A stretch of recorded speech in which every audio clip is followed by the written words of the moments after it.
This is Stephen Harris, and this is the Harris English Learning Podcast.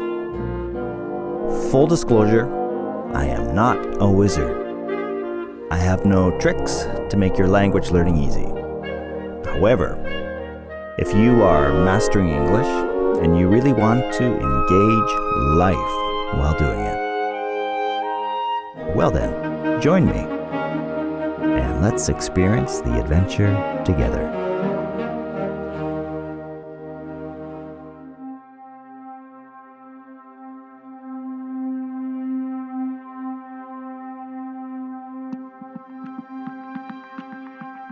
I had an acquaintance. He was an airline pilot, and he had an accident. From what I heard, he was a very good pilot, but everyone makes mistakes, I guess. Although this wasn't really his mistake, but I don't know, perhaps it was. He was coming in for a landing. It was routine, nothing special, as far as I know. And as he got close to the runway, he was hit with some strong turbulence, some strong wind. The wind pushed the plane violently to the left and to the right, up and down. Everything in the plane was shaking furiously. And then the plane slammed into the runway. There wasn't enough space. He slid off the end of the runway and into the trees. Pilot, the co-pilot, and 158 people, including 8 young children, were completely fine. They were fine. Listen, forgive me. What I was saying was more or less true. It's just that my acquaintance was in a flight simulator. And these flight simulators are amazing machines. I mean, think about it. You can practice something really dangerous, like landing in heavy wind, and not die. Even if you crash, you live. It's a second chance machine. Thank the simulator for all of those safe flights you've taken on airplanes. And here's the amazing news. We can build a simulator for our language practice. A second chance machine, so to speak.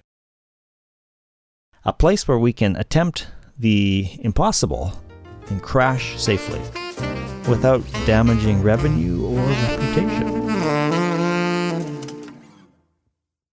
It's ridiculously simple to build, but it's very hard to use. You want to hear what it is? Here's your simulator. Attempt, analyze, repeat.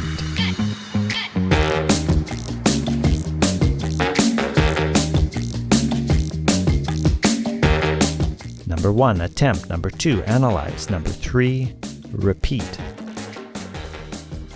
Now, number 2, analysis. That can be tricky. Sometimes, at least in the early stages, we need help. We need objectivity. How do we get that objectivity? Well, there's lots of places to get it, actually. Now, let's go back to the presentation example. Let's say we are practicing the introduction to our presentation.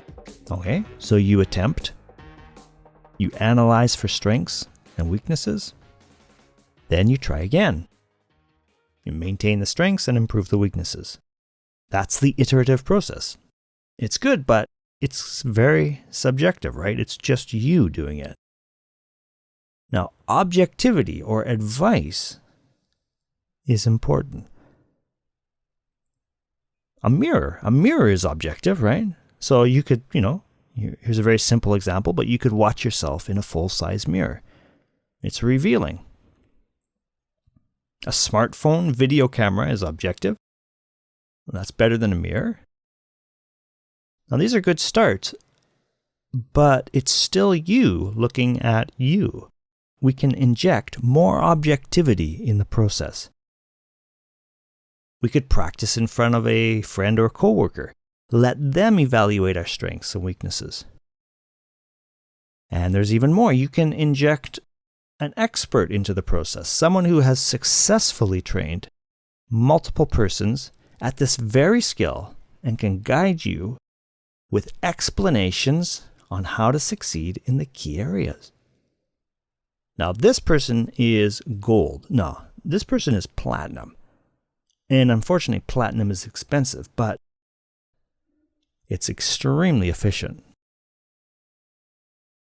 So, this objective feedback is the heart of the language simulator. The more accurate and objective your feedback, the faster you'll improve. And this really sucks, because we're looking for true evaluations, and yet we don't feel perfect or good enough. Now, I'm not a philosopher, but in my life experience, mixing these chemicals of truth and a feeling of imperfection usually detonates powerful emotions like shame and embarrassment. I don't mean to, but I've literally tortured my business and university students when I insisted they record their performance on a videotaping device and let me evaluate it with them together. It's a holy moment, actually. It's a point of harsh truth. And yet when they face that pain, that emotional pain, the embarrassment, the shame, it can actually turn into a new energy source that can activate improvements much more quickly. So you see, the language simulator is really a process of exposing our weaknesses, and this in turn activates emotional pain. The language simulator is not meant to be comfortable, it's only meant to be safe.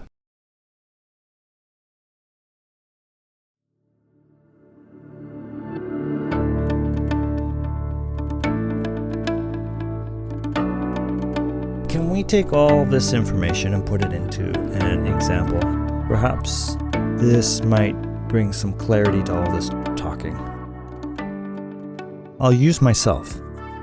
It wasn't an English second language situation, but it was a Japanese second language situation, so I think the crossover is fine.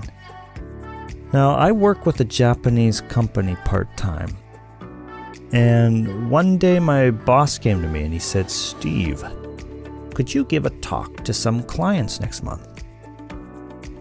Of course, I said yes. I knew if I did it well, it might increase my salary. So it was one of those moments where I really needed to stick the landing.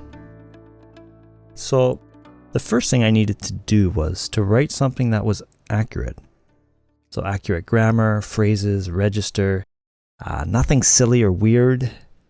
So I wrote something by myself, which would not be good enough for this situation. And then I got my wife, who's a native Japanese speaker, to correct all the weird grammar, vocabulary, register issues. So that was a good start, but I needed someone who knew the context intimately. And that was my boss.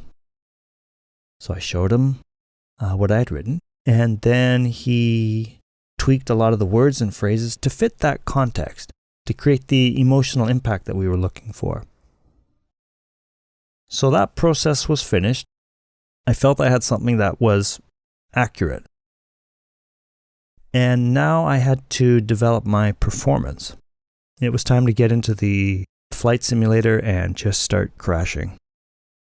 Attempt, analyze, repeat, with as much objectivity as possible. So I recorded myself on video, and I recorded the audio, and I analyzed it. And that was a good start, but I needed more objectivity, so I performed it in front of coworkers and bosses and got their input. And, yep, I felt like an absolute idiot. I was just horribly embarrassed doing this in front of people. But I kept to the pattern. Attempt, analyze, repeat, attempt, analyze, repeat, crash, crash, crash, addressing each problem one by one.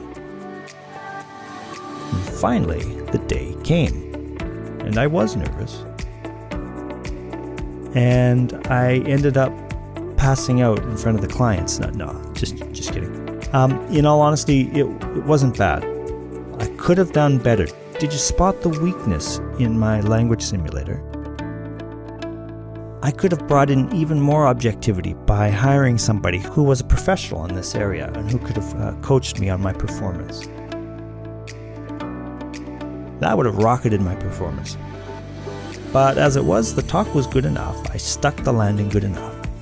The clients liked it, and my bosses liked it, and I got a pay raise for my efforts. That was extremely appreciated.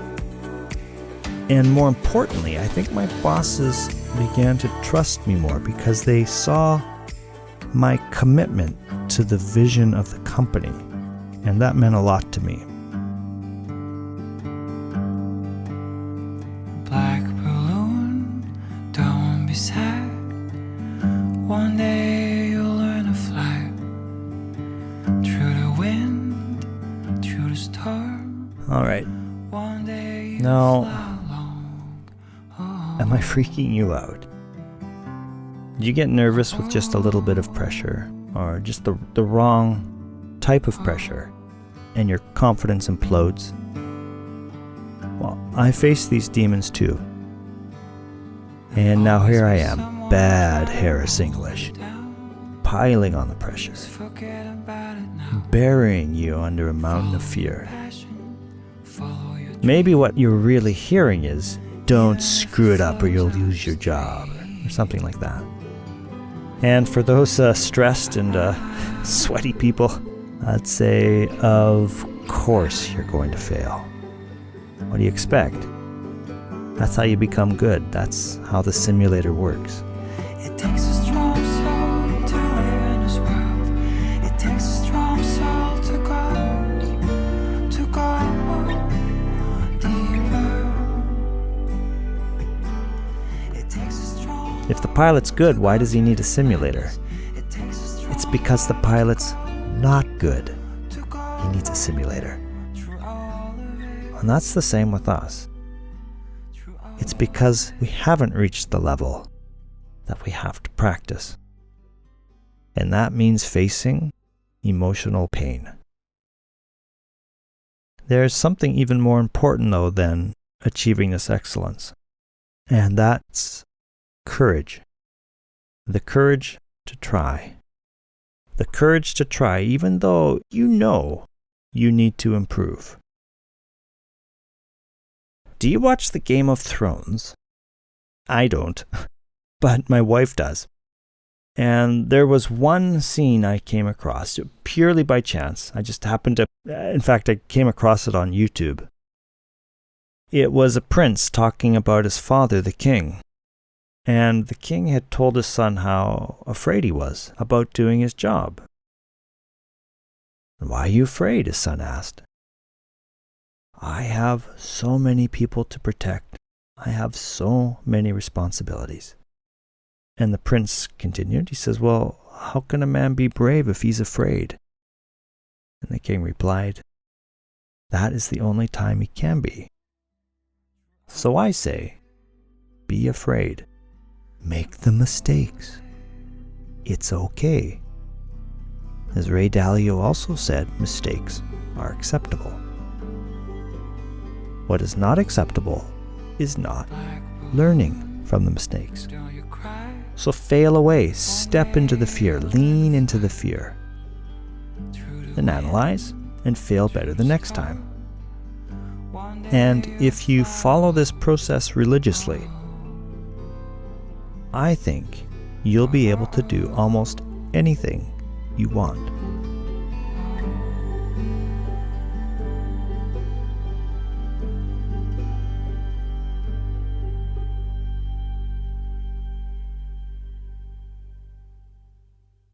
All right, so let's bring this all back together here. I'm not trying to freak you out, but having said that, there is a reality, and it can be scary. For those high stakes moments, there are levels of performance you'll have to reach. But let's face it head on. If you need English to help your career, your reputation, you're going to have to take risks. Maybe you won't be doing backflips 60 feet in the air. But there will be real consequences to your career and reputation if you don't stick the landing. The people who have been in these situations know exactly what I'm talking about. So, prepare yourself. Make sure your language, the grammar, the vocabulary, the register, make it sizzle with accuracy for the context. Then, head to a safe place, not a comfortable place, and crash over and over again. Find the right people to criticize you. Attempt, analyze, repeat. The iterative process. This builds competence. And once that competence begins to form, then go stick the landing in front of those key people. And if you do crash, perfect. You will have failed the best you can fail. You pick up the pieces, you figure out where you went wrong, and you fail better the next time. And I'm not saying that achieving things or getting what you want actually makes us happy, at least not in the long term. What I am saying, though, is that there is a deeper satisfaction that sits within us when we improve to the best of our ability. Somehow knowing that you're taking what you've been given and making it the very best it can be. That sounds like a good life to me. And on that note, until next month.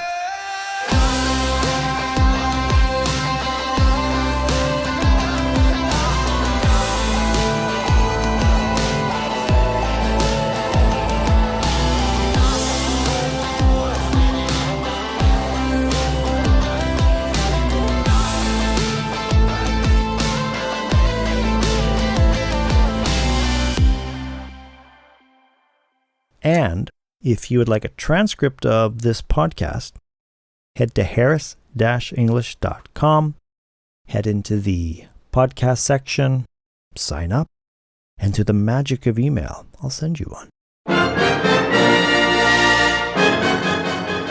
And this brings us to the end of our podcast. Until our next connection, I bid you adieu and wish you all the best in your English language mastery.